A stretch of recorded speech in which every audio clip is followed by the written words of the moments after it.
အောက်ဆောင်ကလန်ကိုအဒေဒီတစ်ခေါက်တော့ငရမ်းနဲ့ကိုင်းခရမ်းချင်သည်နဲ့ချင်းငံဆက်လေးချက်စားကြမယ်စားကြပါဦး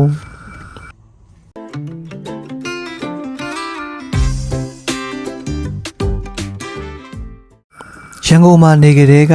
အိမ်မှာပဲချက်ဖျားเจ้าမှာပဲချက်ငါးဟင်းချက်ရင်ကျွန်တော်ကအမြဲချက်ရတယ်ပေါ့နော်အမြဲတမ်းရောင်းကောင်းတဲ့ငါးဟင်းချက်ပိုင်ရှင်လေးပေါ့အဲ့တော့ဒီရောက်တဲ့အခါမှာလည်းရွာမှာကလေးတယောက်ကသူ့ရဲ့အိမ်မှာကံဖော်တာပေါ့နော်အဲ့ဒီခါကျတော့ငရမ်းနေလက်ဆောင်လာပြီးတော့ငရမ်းကြီးရနော်ရှယ်ပဲအဲ့ဒါနဲ့ဒီလိုလေးချင်းကန်ဆက်လေးစားလိုက်တယ်နော်လိုက်ဖက်မှုကတော့ချင်းနဲ့အသီးလိုက်ရှာကြည့်ရမရှိတော့ကိုင်းခရမ်းချင်ဒီပဲရတာကိုင်းခရမ်းချင်ဒီလေးနဲ့ချင်းလေးအနှစ်လေးနဲ့ချင်းကန်ဆက်ပေါ့နော်ငါးဟင်းလေးချက်စားပြပါတယ်ငါးဟင်းချက်တိုင်းတော့အမြဲတမ်းဈေးုံမှာဆိုလဲပြောင်းတာပဲเนาะဘာဖြစ်လို့လဲဆိုတော့ဒီလိုကျွန်တော်ရဲ့ငါးဟင်းလက်ရာကိုအကုန်လုံးကကြိုက်ကြလို့ပေါ့เนาะမညီလဲမညီဘူးအတုံးလဲမပြတ်ရဘူး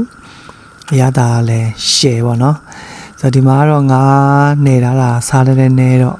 စားလေးပို့ထည့်ရတယ်ငံပြားကြီးလေးပို့ထည့်ရတယ်ငါးချက်တဲ့အခါမှာတော့ငံပြားကြီးနည်းနည်းပို့ထည့်ရမယ်เนาะအဲ့တော့မှပဲပို့စားလို့ကောင်းတယ်ငံပြားကြီးပါရမယ်ပြီးရင်နီနီဝင်းရွှေပေါ့အယောင်လေးလှမှပဲစားချင်တာဟုတ်အဲ့တော့အယောင်လေးအနှစ်လေးနဲ့ပေါ့တန်းတလုံးဒီထဲချက်လာလဲကောင်းတယ်အဲ့ဒါလဲကျွန်တော်အရင်ကတင်ပြဘူးတယ်เนาะနောက်တစ်ခုကမယန်းသီးနဲ့ချက်တာလဲရတယ်တရက်သီးနဲ့ချက်လဲရတယ်အဓိကကတော့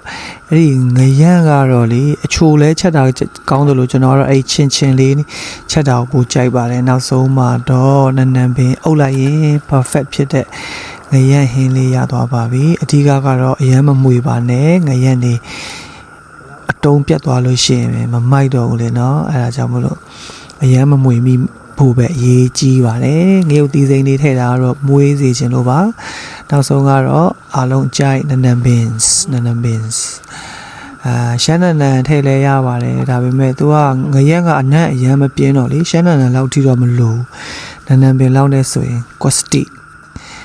ဒီမှာเนาะအမအတုံးလည်းမပြတ်ဘူးမွေလေးပေါ့ဆိုတော့ပြီးရင်အနှစ်လေးကလည်းမများလေးကျွန်တော်ကအဲ့ဒီငပိတွေပါမလို့တော့ဘူးကျွန်တော်ကအဲ့ဒီငါးဟင်းအနှစ်နဲ့ထမင်းနဲ့ကိုနေစားရတာကိုပဲအလွန်ကြိုက်တာဖြစ်ပါတယ်စားကြပါဦးစကုံစတာနက်စာကဟာလေတာကူပြောပြောမှုပြောဒါပေမဲ့ဒီဟင်းကပို့ဆက်ရှင်ရှိတယ်လို့ဒါရင်စားမယ်ကြည့်ပေါ်လာနေလား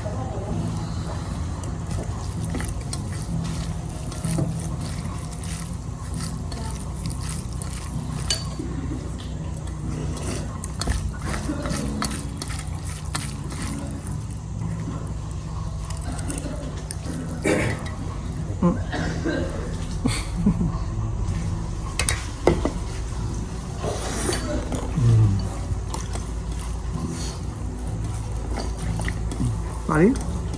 လောက်ပါ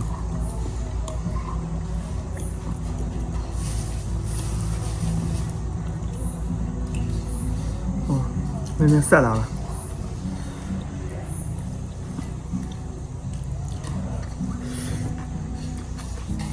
ငါးဟင်းချက်တိုင်းတတိအရဆုံးကတော့ကျွန်တော်အိမ်မှာရှိရဲကျွန်တော်တူမလေးတွေနဲ့